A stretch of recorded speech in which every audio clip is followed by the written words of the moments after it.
Hi everyone, welcome to my channel. My name is Meg, the founder of The Integrated Heart, and I work as a certified well-being coach.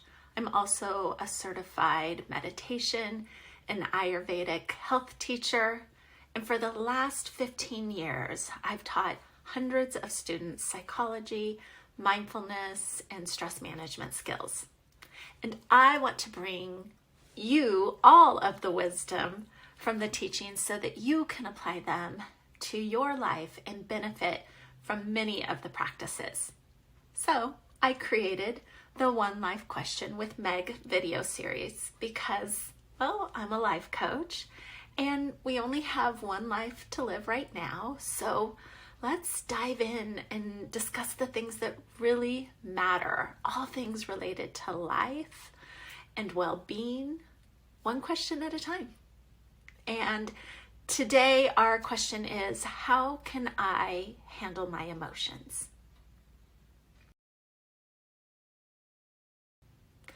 Emotions are energy in motion, which means they require movement. And we are continually surfing the highs and lows of being human. And that means riding the waves so that we don't go under, so that we can catch our breath, so we can feel that exhilaration that balance and joy and peace can bring to us.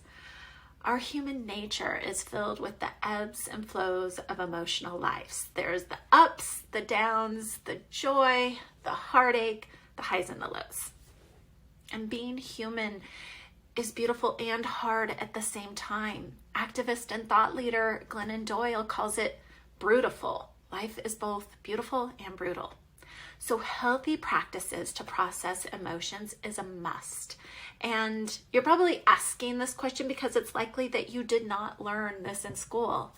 I mean, wouldn't that have been nice to be able to take Emotional Waves 101, a healthy perspective on emotions? And the course objectives would have included things like learning to be with our emotions and not fear them, or skillfully meeting anger without causing harm, or turning self-judgments into self-compassion, emotional regulation, wisdom of joy. I mean, the list goes on and on.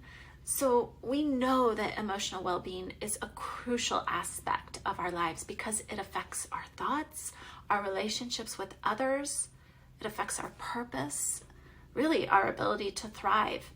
And it's an area that my clients consistently identify as a part of their life they would like to improve. And this is an important question. How do we manage our emotions? This was a question I had too. After having a baby, my emotional world was wrecked. And this extended beyond the postpartum emotional roller coaster, well into the years of early preschool. As the months turned to years, I experienced my emotional reactions in a very new context, in my new role as a mommy. And although I worked part-time teaching online classes, I was home full-time too. In challenging circumstances involving this perfect, beautiful soul, just this innocent child could elicit the most painful emotions inside of me, like worry, doubt, uncertainty, even anger topped the list. And beneath those outward emotions, there were deeper things like feeling not worthy. And it had nothing to do with my child, but everything to do with me. These emotions were not new to me, but in the past I could dismiss them or distract myself from them, ignore them, or use blame to soothe myself into believing it was really the other person's problem, thus avoiding any change that was needed in myself. Does this sound familiar to you?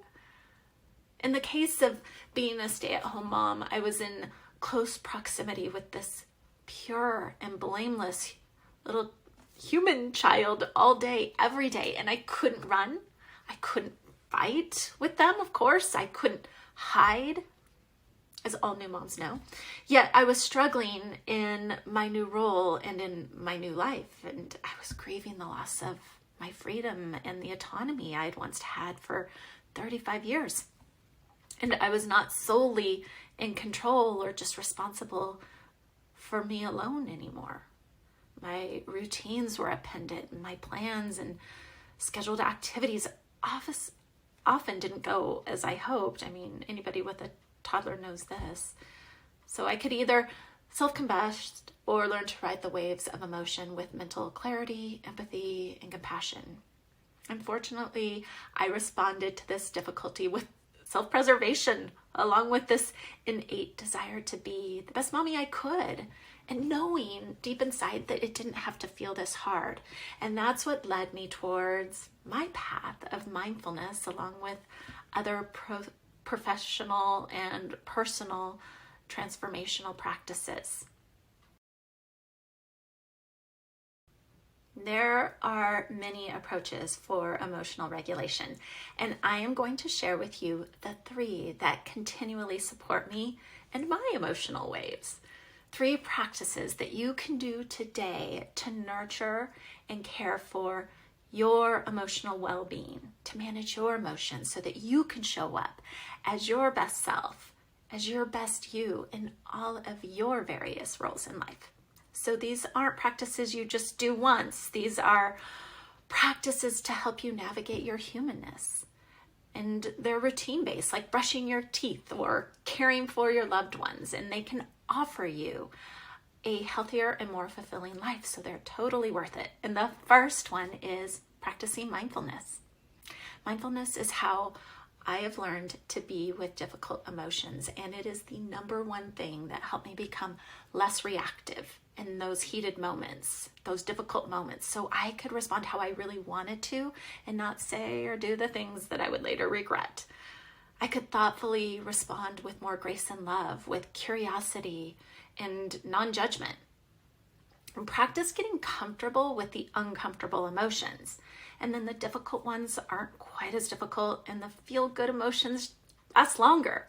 Plus, it's a huge anxiety reducer.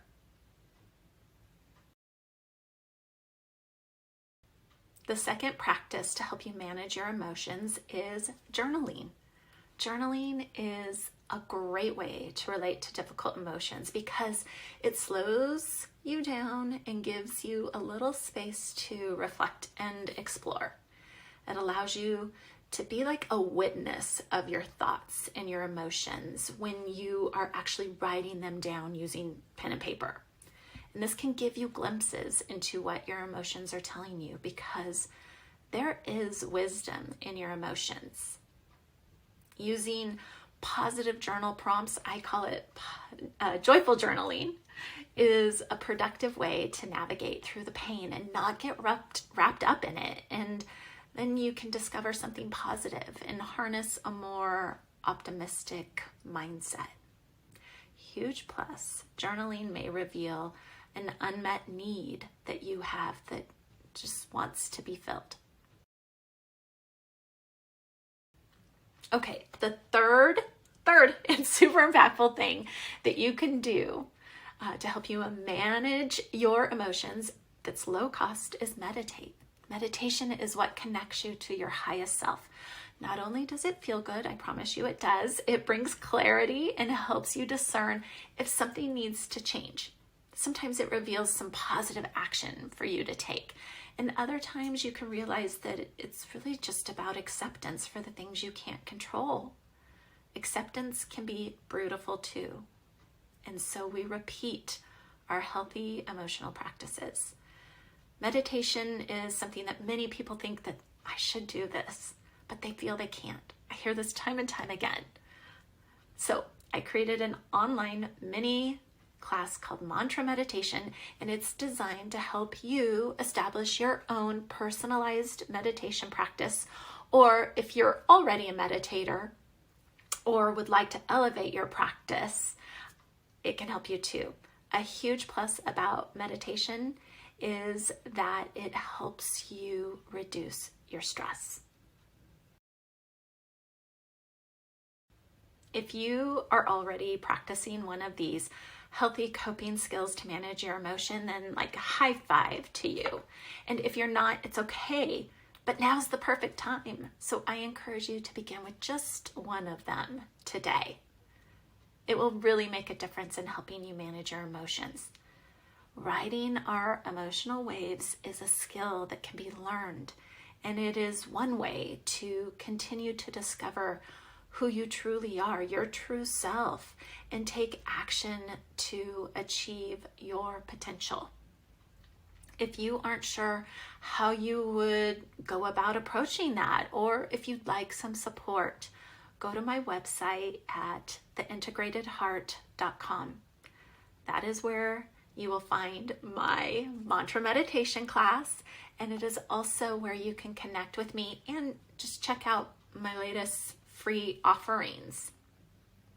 I would love to hear from you. So if you have a question for me, please drop it below and be sure to subscribe to my channel to get more content on ways that you can identify what you really want for your life, to elevate your life and take steps to make that a reality. So thank you for being here, sending you love and much well-being.